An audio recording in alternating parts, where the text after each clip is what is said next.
Je me suis présentée à un dîner que j'avais payé. Une salle privée au Landmark Bistro, un de ces endroits avec des murs en briques apparentes, des ampoules Edison et un menu imprimé qui indique « Suggestion du chef » au lieu de « Spécialité ». J'avais versé la compte il y a des semaines, $800 pour réserver la salle, et encore $1200 pour le repas servi à la façon familiale. 18 personnes. Des options véganes pour Ava, pas de vin rouge pour Tante Céleste, et des petits pains sans gluten pour Oncle Perry. J'avais pensé à tout. Je pense toujours à tout. Quand je suis arrivée sur le parking, quelque chose n'allait pas. Aucune voiture familière. Aucun bruit. Pas de klaxon intempestif d'Ava ni le camion de papa mal garé. Juste le silence d'un vendredi soir tranquille. J'ai vérifié mon téléphone une fois de plus. Vendredi, 19h, Landmark Bistro. J'ai hâte de voir tout le monde. C'était un message de maman, envoyé il y a 2 semaines. Confirmé il y a 3 jours. Il était 19h02. J'étais pile à l'heure. Comme une idiote. À l'intérieur, l'hôtesse a à peine levé les yeux. Le groupe Whitmore, ai-je demandé, essayant de garder ma voix stable. Elle a cligné des yeux, puis a consulté la liste. Là oui. C'était hier soir. Jeudi. Ils étaient nombreux, ils ont apporté des marque-places, un gâteau. C'était très joli. Je suis restée figée. Non, ce n'est pas possible. C'est ce soir. J'ai fait la réservation moi-même. Elle a penché la tête.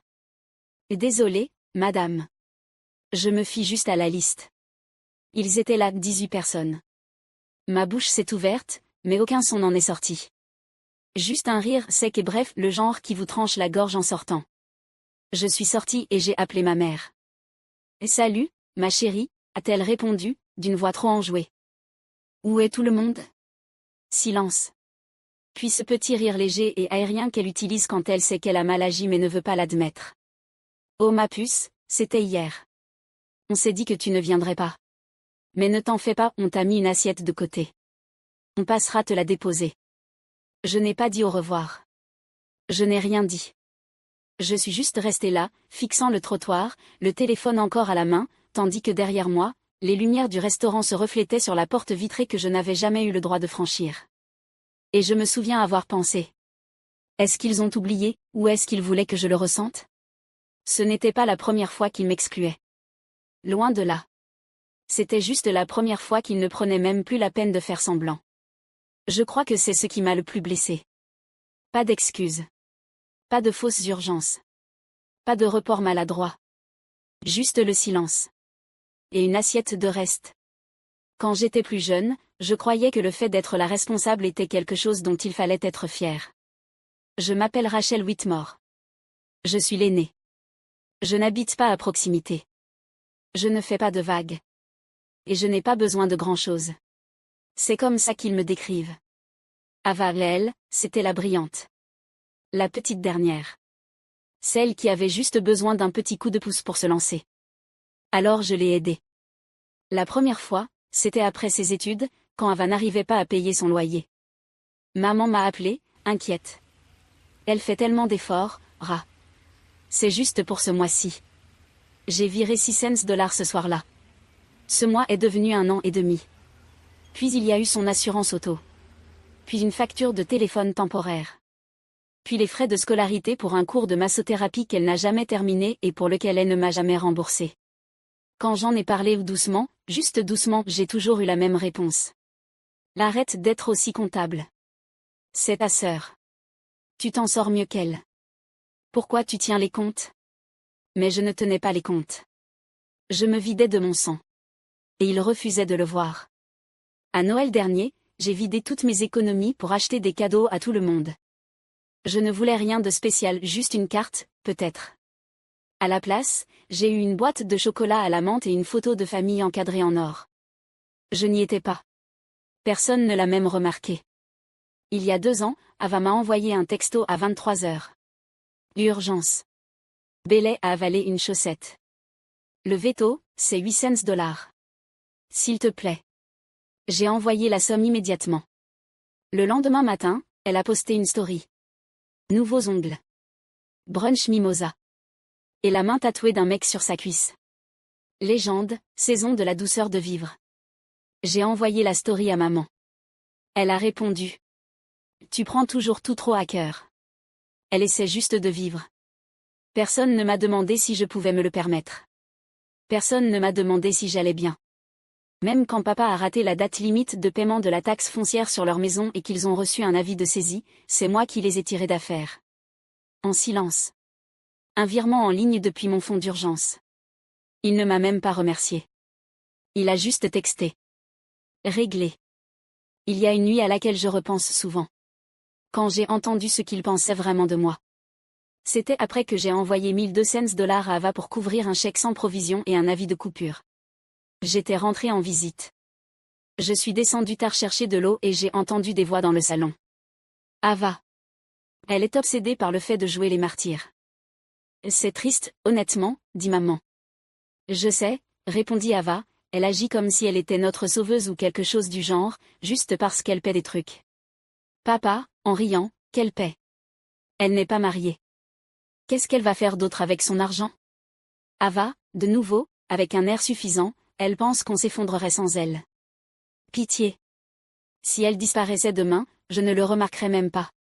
Je suis restée figée dans le couloir, un verre d'eau à la main, le cœur battant à tout rompre. Il ne savait pas que j'étais là. Ou peut-être qu'il s'en fichait. Le lendemain matin, maman a fait des pancakes aux myrtilles comme si de rien n'était. Je ne les ai pas confrontés. J'ai simplement souri pendant le petit déjeuner et je suis repartie à Minneapolis avant le déjeuner. Je ne les ai pas coupés de ma vie, à ce moment-là. J'aurais dû. Mais Ava m'a envoyé un message 3 jours plus tard, je manque d'argent pour le loyer. Promis, c'est la dernière fois. Et je l'ai envoyé. Parce que c'est ce que je faisais. C'est qui j'étais. Jusqu'à cette nuit au Landmark Bistro, debout sur le parking, avec personne à l'intérieur et 18 personnes au repu du repas que j'avais payé. C'est à ce moment-là que j'ai compris que ce n'était pas juste qu'ils ne m'appréciaient pas. C'est qu'ils avaient décidé que j'étais plus facile à utiliser quand je n'étais pas dans la pièce. Je ne suis pas rentrée chez moi cette nuit-là. Je suis montée dans ma voiture, j'ai coupé le moteur et je suis juste restée là. Le parking était presque vide. Quelques voituriers en gilet se déplaçaient lentement, l'air ennuyé. À l'intérieur, d'autres groupes faisaient teinter leurs fourchettes contre leurs assiettes. Je suis restée là, derrière la vitre, invisible. Le silence était épais, je pouvais le sentir s'installer dans la voiture, comme du brouillard. J'ai relu le message, vendredi, 19h, Landmark Bistro. C'est maman qui l'avait envoyé. J'avais même répondu, confirmé. J'avais versé la compte 3 jours avant le dîner. 14 messages en tout. Tous de moi. Pas un seul n'a répondu. Pas un seul n'a corrigé la date. Ils savaient. Ils savaient tous. Et ils sont venus quand même. Juste sans moi. Mes mains tremblaient. Pas de froid. Pas de rage. Quelque chose de pire, ce genre de tremblement qui vient quand on réalise qu'on crie en silence dans sa tête depuis des années et que personne n'a jamais écouté. Parce qu'il n'en avait jamais eu besoin. J'ai pensé à Ava en train de rire, de la bouche pleine de gâteaux. À maman s'affairant avec les marques places. À papa levant son verre pour un toast que je n'entendrai jamais. Et j'ai compris que je n'avais jamais vraiment été invitée. J'étais incluse quand j'étais utile. Je faisais partie du décor quand je payais. Mais je n'étais jamais désirée. Cette vérité pesait lourd dans ma poitrine. Mais elle ne m'a pas écrasée comme je l'aurais cru. Elle m'a stabilisée. Pendant si longtemps, je m'étais dit qu'être nécessaire suffisait. Que l'amour pouvait ressembler à des demandes. Que la famille pouvait ressembler à des factures déguisées en affection. Mais l'amour ne se mesure pas à ce qu'on attend de vous. Il se mesure à ceux qui se présentent quand il n'y a rien à prendre. Personne ne s'était jamais présenté pour moi. Je ne sais pas combien de temps je suis restée là, 1 heure, peut-être plus. Quelque part dans ce calme, quelque chose en moi s'est fissuré. Pas bruyamment, pas comme un os qui se casse. Plutôt comme une couture qui se déchire doucement, lentement, irréversiblement. Je n'ai pas pleuré. Je n'ai appelé personne. Je n'ai pas crié dans la nuit comme une héroïne de cinéma. J'ai juste sorti un reçu de ma boîte à gants et j'ai commencé à calculer. Les amuse-bouches. Le supplément pour un plat végan pour Ava. Le cidre pétillant pour Tante Céleste. Le pourboire à 22%. $2,40. 84 $ exactement. J'ai fixé ce chiffre jusqu'à ce qu'il s'imprime au fond de mes yeux.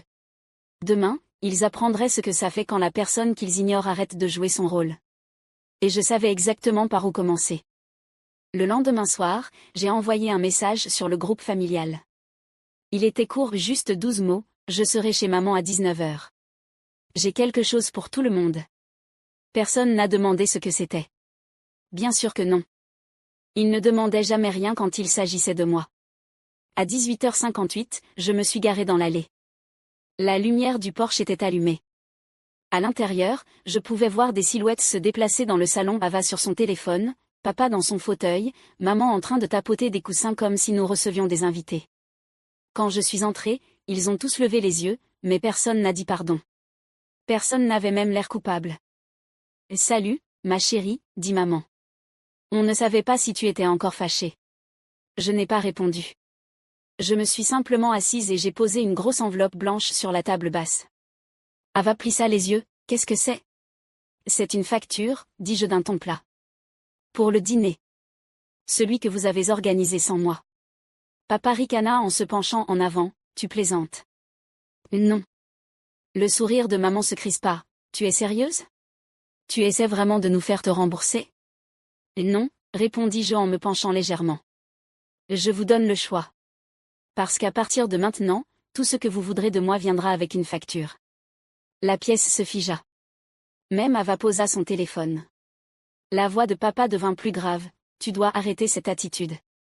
On est une famille. » Ah oui, demandai-je. La même famille qui m'a volontairement exclu d'une réunion que j'ai payée ? La même famille qui m'épuise financièrement et émotionnellement depuis des années ? Ava leva les yeux au ciel, « Personne ne t'a obligé à payer, Rachel. C'est ton choix. » Et c'est là que ça a de nouveau craqué. Pas une fissure cette fois, mais une cassure nette. Je me suis levée, « Très bien, » dis-je. Parlons de tout ce qu'on ne m'a pas obligé à faire. J'ai sorti un deuxième dossier de mon sac. À l'intérieur, une liste imprimée, chaque ligne soigneusement étiquetée et datée. J'ai pointé Ava du doigt, « Personne ne m'a obligé à payer ton loyer pendant 18 mois. Ni tes chèques sans provision. Ni ton dépôt de scolarité raté. » Je me suis tournée vers maman, « Personne ne m'a obligé à payer tes arriérés de taxes foncières ni à financer ta croisière d'anniversaire quand tu as dit que papa avait oublié. » Je regardais papa, « Personne ne m'a obligé à faire les courses quand maman disait que son genou lui faisait trop mal pour se lever. » Fais attention, dit papa d'un ton dur. Oh, je ne fais que commencer, répliquai-je. J'ai posé le dossier à plat sur la table basse et je l'ai ouvert. Reçu, virement, capture d'écran de Venmo, confirmation de paiements automatiques, tout. Qu'est-ce que c'est maintenant, lança papa. Et des preuves, dis-je. Chaque transaction. Chaque dollar. Parce que la semaine dernière, j'ai reçu une alerte de fraude. Apparemment, quelqu'un a ouvert une nouvelle carte de crédit à mon nom. Ava se figea. J'ai appelé la société. Ils enquêtent pour vol d'identité. L'adresse de livraison correspondait à cette maison. J'ai regardé Ava droit dans les yeux, et les achats ? Un iPhone. Une journée au spa. C'est drôle, tu en as parlé sur les réseaux. Tu disais que c'était un cadeau d'une amie. La bouche de maman s'ouvrit mais aucun son n'en sortit.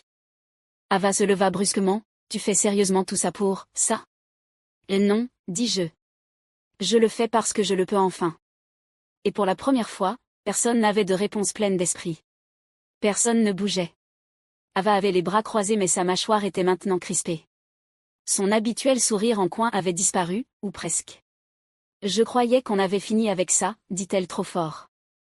Ce n'est même pas si grave. Tu aides toujours, quelle différence ça fait si la carte était à ton nom ? Voilà. L'aveu. Nu. Sans honte. Maman intervint, la voix tremblante, elle a paniqué, Rachel. C'était juste une erreur. Tu sais à quel point elle est sous pression. Et stop, dis-je. Papa se leva, tu veux vraiment envoyer ta sœur en prison pour ça ? Non, répondis-je. Mais je veux qu'elle sache qu'elle ne peut plus se cacher derrière le mot famille. J'ai sorti du dossier le formulaire du rapport de police, rempli, signé, déposé. J'ai envoyé ça hier matin, dis-je en le posant doucement sur la table. C'est déjà enregistré. Un détective m'a appelé pour confirmer cet après-midi. Le visage d'Ava devint livide. T'es sérieuse ? Complètement. Maman avait l'air de recevoir une gifle, tu es en train de détruire cette famille. Non, dis-je. Je refuse qu'elle continue à me détruire. Pas de cris. Pas de porte qui claque. Juste le lent effondrement d'une histoire qu'ils avaient toujours contrôlée. Pour la première fois, je le voyais, la peur dans leurs yeux. Pas forcément celle de la prison, mais celle d'être démasqué. Ils savaient que cette fois, je le pensais vraiment. Et plus encore, ils savaient que j'en étais capable. Ava éclata soudain de rire, cassant et aigu. Alors quoi, tu veux de l'argent? Un chèque? Très bien, je vais te rembourser. Non, tu ne le feras pas, dis-je doucement. Parce que ce n'est pas juste une question d'argent. C'est à propos de toutes ces années où tu m'as utilisé en appelant ça de l'amour. De toutes ces fois où vous m'avez vidé et m'avez dit que j'avais de la chance d'être utile. Silence. Puis papa fit un pas en avant, la voix basse et lourde. Tu crois que ça fait de toi une sorte d'héroïne? Et non, dis-je en me levant. Ça me rend libre. Je me suis tournée pour partir, le dossier toujours en main. Derrière moi, j'ai entendu Ava marmonner quelque chose dans sa barbe. Maman pleurait doucement. Papa ne bougeait pas.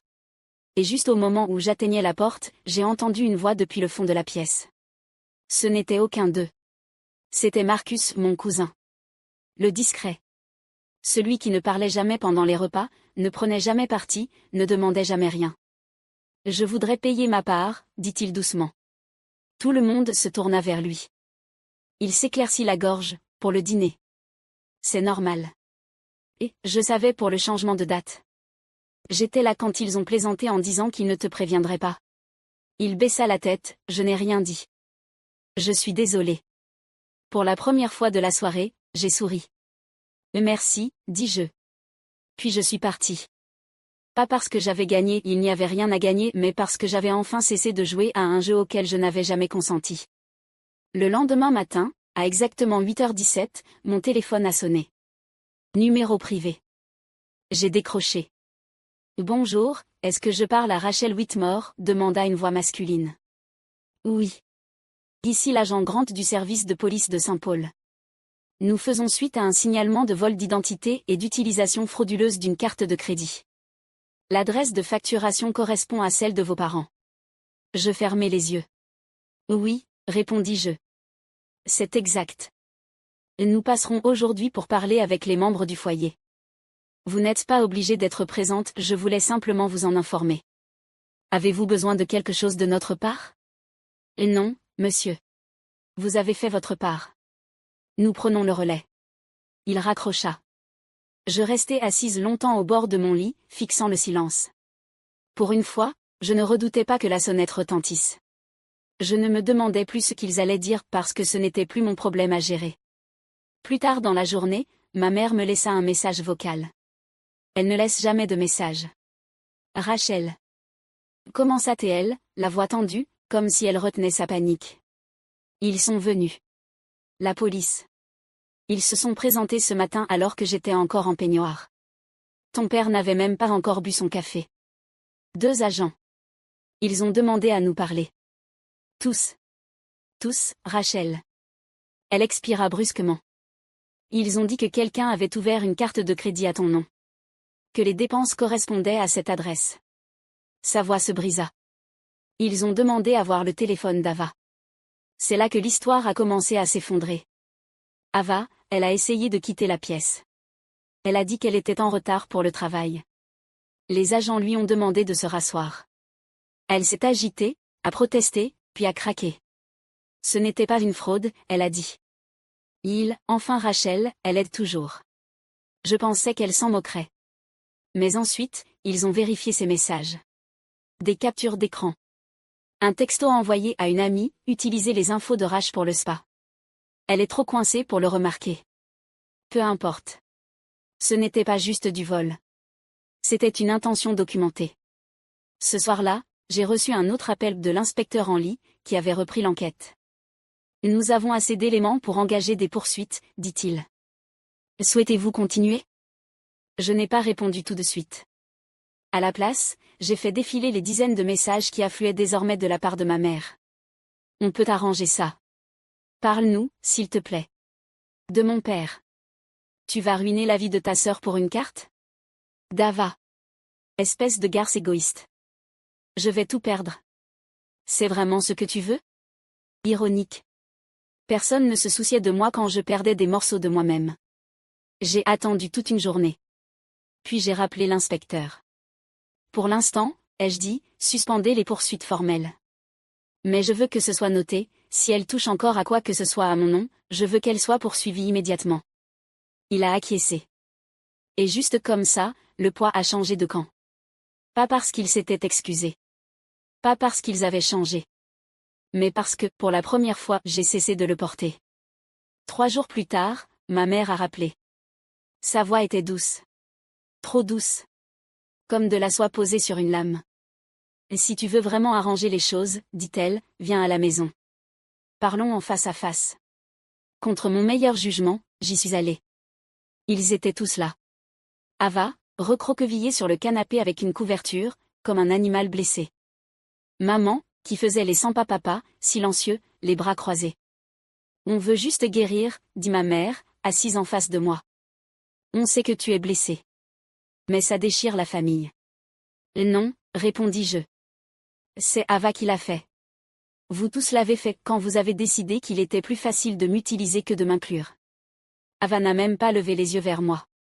Je ne pensais pas que tu irais vraiment voir les flics, dit-elle, la voix brisée. Qui fait ça? Quelqu'un qu'on a poussé trop loin, répondis-je. Ma mère a tendu la main vers la mienne. On va te rembourser. Tu n'as pas besoin de la police. On peut régler ça entre nous. J'ai retiré ma main. C'est drôle, ai-je dit. Vous n'avez pas proposé ça avant qu'il débarque. Son visage est tombé, comme si elle s'attendait à ce que je cède, comme si elle ne comprenait toujours pas, je ne jouais plus son rôle. Finalement, mon père a parlé. Tu n'es pas parfaite non plus, Rachel. Tu crois que ça fait de toi une sorte d'héroïne? Je l'ai regardé droit dans les yeux. Non. Ça me rend libre. Je me suis levée. Cette fois, personne n'a essayé de m'arrêter. Personne n'a supplié. Je me suis dirigée vers la porte. Et quand elle s'est refermée derrière moi, ça n'a pas ressemblé à un départ. Ça a ressemblé à une libération. 2 semaines plus tard, j'étais partie. Dans un autre état. Une nouvelle ville. Un nouveau bail à mon nom. Un petit appartement à l'étage, dans un quartier tranquille du Minnesota, où personne ne connaissait mon nom de famille ni celui de ma sœur. Où le seul à frapper à ma porte était le facteur. Où la paix n'était pas une récompense que je devais mériter en étant gentille, elle existait simplement. J'ai passé mon premier week-end à assembler des meubles en kit, à siroter du café en silence et à regarder le lever du soleil à travers des fenêtres propres. Pas de requête. Pas de culpabilité. Juste respirer. Puis, au bout de 3 semaines, une lettre est arrivée. Pas d'adresse d'expéditeur. Une écriture soignée, appliquée. À l'intérieur, une note pliée et un chèque. Je ne m'attends pas à ce que tu me pardonnes, mais merci d'avoir fait ce que je n'ai jamais eu le courage de faire. Marcus. Le chèque couvrait la moitié de l'addition du dîner chez Zerella. Je ne l'ai pas encaissé. Je n'en avais pas besoin. Il ne me devait rien. Mais il avait vu. C'était suffisant. Les autres? Je n'ai plus jamais eu de nouvelles. Ni pour Noël. Ni quand papa a été opéré. Même pas quand Ava a perdu son travail, je l'ai seulement appris par une publication d'un cousin commun sur Facebook. Et ce silence? Avant, il ressemblait à une punition. Maintenant, il ressemble à de l'air. Il y a quelques semaines, à l'épicerie, quelqu'un de chez moi m'a reconnu. Attends, tu n'es pas la sœur d'Ava? J'ai souri. Non, ai-je dit. Juste comme ça. Si vous avez déjà choisi la paix plutôt qu'une excuse, vous ne leur devez aucune explication. Juste, respirez.